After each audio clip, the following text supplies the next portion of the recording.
Hola, ¿qué tal? Bienvenidos a una de las entrevistas de ECO de Teruel que hoy vamos a tener con Ana Belén Marco, presidenta de ASAPME, que es psicóloga de profesión. Sí. ¿Qué tal? ¿Cómo estamos? Bien, muy bien. Buenos días. Bueno, ASAPME está teniendo estos días además mucho trabajo porque está organizando muchos actos. ¿Cuáles son los últimos que tenéis preparados? Pues con motivo de la celebración del Día Mundial de la Salud Mental, que fue el pasado 10 de octubre, desde las entidades de familiares solemos hacer una serie de actuaciones para conmemorar el día y hacer visible una realidad que afecta a un colectivo que cada vez es mayor, ¿no? Este año el lema era Conecta con la vida y hemos hecho diferentes actuaciones. Hicimos un monólogo, hemos hecho cosas en la asociación con los usuarios y los familiares, y la semana que viene cerramos el ciclo de actuaciones con una charla de Álvaro Neil, Biciclown, que viene a hablar sobre motivación, sobre conseguir sueños, sobre luchar por lo que uno quiere, y la verdad es que nos pareció muy adecuada para el tema del lema y creemos que puede gustar mucho a la gente. ¿Cómo responde Teruel a este tipo de actividades? Nosotras tenemos una experiencia muy positiva, porque llevamos 3 años haciendo monólogos, que es lo que a lo mejor hacemos más de cara a la sociedad en general, y la verdad es que además de que puede ser una experiencia enriquecedora para la persona, el colaborar con la entidad también motiva, y la respuesta que hemos tenido ha sido muy buena, la verdad que sí. Bueno, tenemos que estar agradecidos, sí, es un verdad. Buen dato. Sí. Decías hace un momento que esto está en el marco del Día de la Salud Mental.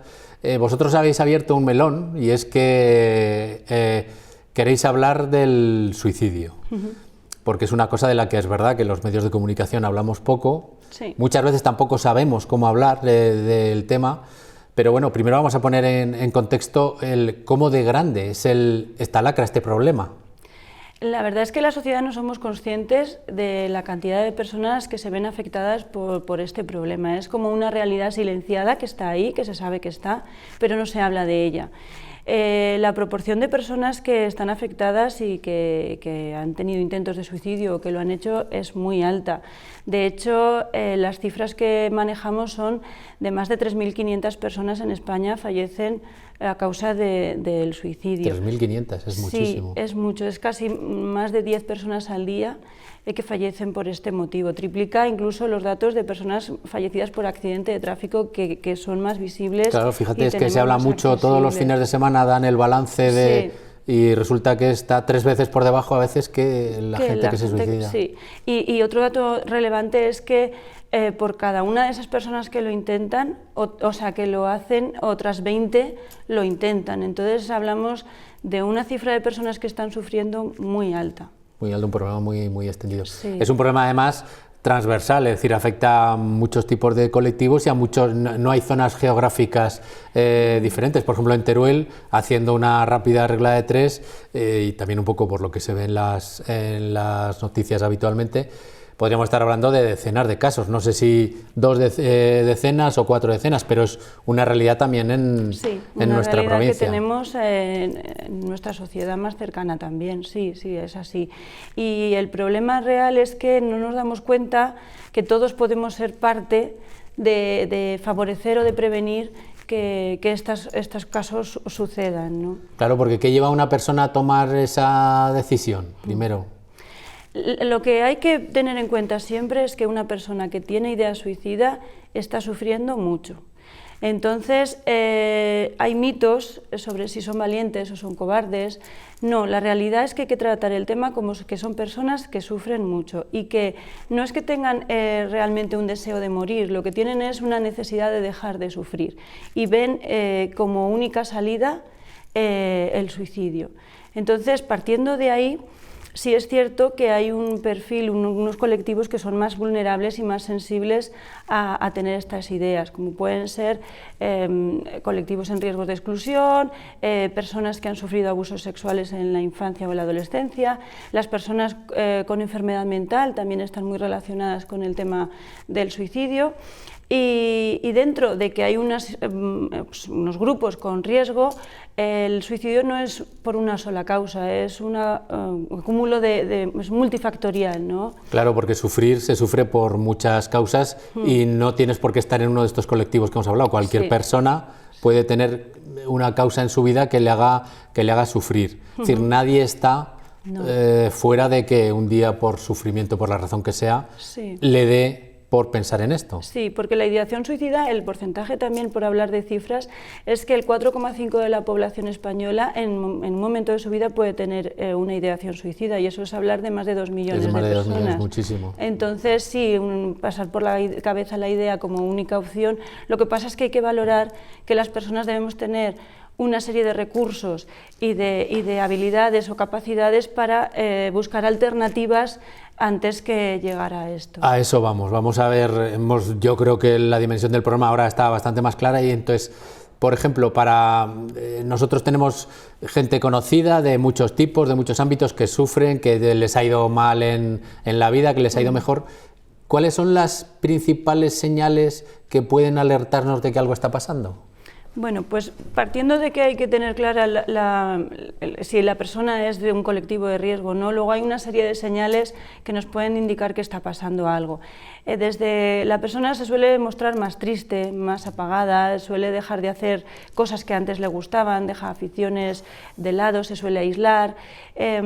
Además también tiene ciertas conductas de despedida, ¿no? de cerrar aspectos que tenía pendientes, incluso, por ejemplo, de hacer el testamento, que también suele ser un signo de que alguna idea de terminar está ahí. Y todo eso hay que identificarlo, y sobre todo cuando se tiene la duda de que un familiar o alguien cercano puede estar pensando en hacer algo para quitarse la vida, hay que hablar con él, hay que escucharle, es el primer paso. Por ejemplo, tienes un familiar que de repente decide, después de muchos años que se lo has dicho y no quiere, empieza a hacer testamento y estas cosas, hay que ir directamente y preguntarle, sí, si ¿estás algo bien? pasa, ¿Qué te pasa? Sí, porque uno de los factores que pueden ser desencadenantes o podríamos intentar evitar un porcentaje alto de suicidios es dar la posibilidad que la persona hable. Normalmente las personas que tienen idea suicida no piden ayuda porque tienen miedo al rechazo, a que se les juzgue, a que se les critique, a que no se les tome en serio.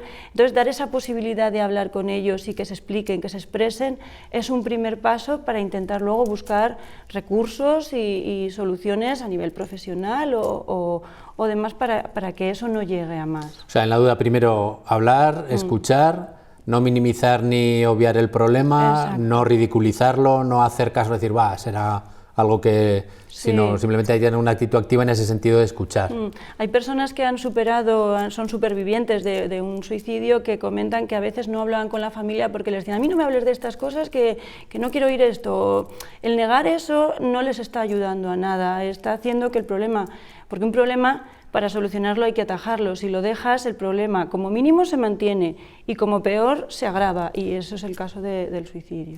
Y en el caso, por ejemplo, de que alguien aquí en Teruel identifique pues ese familiar, el familiar le diga que está triste, que lo está pasando mal, ¿qué es lo siguiente que hay que hacer? ¿Qué recursos tenemos en Teruel?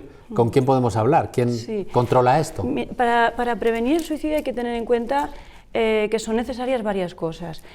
Una de ellas, más a nivel general, sería la existencia de un plan nacional del suicidio. ¿No existe? No existe. Es decir, igual que sí que hay planes para controlar los accidentes de tráfico, en esto que es mucho más, la incidencia es mucho mayor, no hay un plan. Por ahora no existe. Entonces eso podría permitir tener unos protocolos, tener unos recursos, tanto económicos como materiales, como profesionales, que permitieran ser apoyo y dar una salida. Y en relación a eso, por lo que tú me decías, es muy importante la existencia de profesionales formados y cualificados en una atención primaria, porque al final la relación que tenemos con nuestros médicos de familia es muy cercana y muy directa, y son los primeros que podrían también detectar esa serie de síntomas que podían suponer el no ir a más. Hoy esto no está.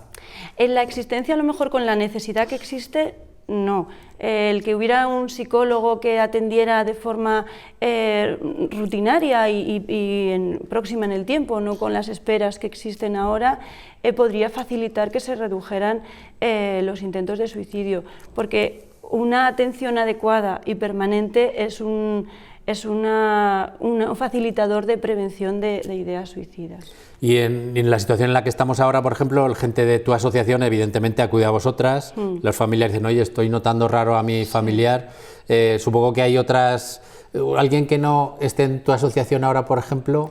Mira, hay dos tipos de intervenciones. Una es la intervención continua en el tiempo, que es la que solemos hacer nosotros en la asociación, de intentar paliar esas ideas suicidas que se pueden tener. Y luego hay una intervención más intensa, que es en el momento en el que una persona está en la situación de realizar un acto suicida y puede llamar por teléfono o acudir a alguien quizá buscando esa alternativa que él solo no es capaz de encontrar. Entonces, en Teruel lo que podemos hacer es llamar al 112 y de allí te pueden derivar.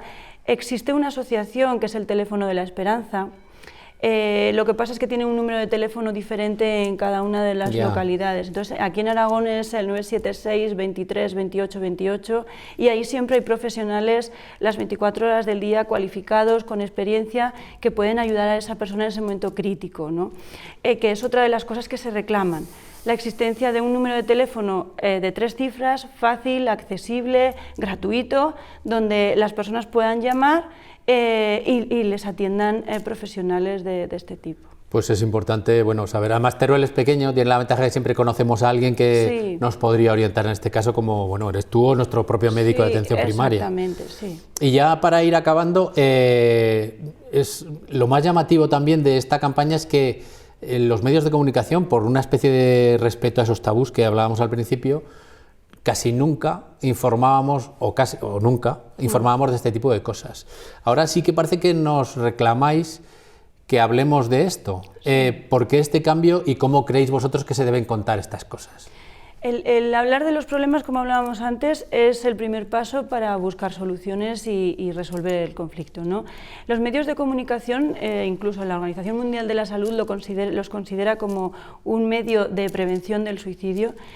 Se pueden sensibilizar, además de estar sensibles con el problema, sensibilizar y concienciar a la sociedad, eliminando esos tabús que existen y hablando siempre con respeto, con rigor y con profesionalidad de la realidad que existe, pues dando cifras, poner en valor el peso del problema e intentando evitar pues esos sensacionalismos que a veces se buscan pues por llegar a un público y demás. Hablar de las circunstancias accesorias, de dónde estaba, con quién estaba acompañado. Cosas que no son relevantes, que pueden perjudicar a otras personas que pueden estar teniendo ese tipo de ideas y que al final no ayudan. Entonces, orientarlo de manera que pueda llegar a la gente, que sean conscientes de la realidad del problema y eliminando pues tabús y estigmas que siguen rodeando a esta situación. Lo que algunos medios hacíamos, y yo me incluyo, era no tratar el caso concreto, pero sí, por ejemplo, ir a las causas. Te pongo un ejemplo. Gente que se suicidaba porque le habían quitado la casa, los desahucios. Hacías más hincapié en el tema de los desahucios, o si había un caso de maltrato previo, un caso casi policial. Es decir, supongo que eso es un poco también lo que se busca, es decir, atacar las causas sin concretar en la persona. Exacto, sí, eso es una forma correcta de saber que hay personas que tienen lo que hablamos antes de los riesgos. Hay riesgos a nivel individual o factores a nivel individual, social o familiar, lo que hablamos de los abusos, situaciones que se pueden dar de pérdidas de trabajo, de económicas. Son momentos en los que la persona, si no tiene los recursos y los apoyos necesarios y se ve sola, se ve que no puede pedir ayuda, pues puede tener ese tipo de ideas. Y el ahondar un poco en que la realidad existe y que pueden pedir esa ayuda es importante para evitar o por lo menos reducir el número de personas que fallecen por esta causa. Pues Ana Belén Marco, muchas gracias, ha sido súper interesante la charla, tremendas las cifras, pero bueno, hay que contarlo y ahora a partir de ahora procuraremos hacerlo siguiendo las pautas que hemos hablado. Gracias. A ti. Lo único es que yo sí que hay una cosa que es importante, sí, y es que también es un método de prevención, sí, el tema de tratar en las escuelas la expresión, o sea, la gestión de emociones. El que desde la infancia y en la adolescencia se pueda trabajar sobre habilidades sociales, sobre comunicación, para que los adolescentes puedan conocer sus propios sentimientos, que los expresen y que se comuniquen. El trabajar en ese ámbito, en esas edades, es importante para dotar de esos recursos que luego en la edad más adulta o en las situaciones que te puedas encontrar de dificultad, te sirvan de herramienta y también pueden evitar un conflicto que te lleve a tener pues esa idea. O sea, es trabajarlo desde la edad escolar. Exacto, en las escuelas, sí. Muy bien, pues queda claro. Muchas gracias de nuevo. Vale, a vosotros.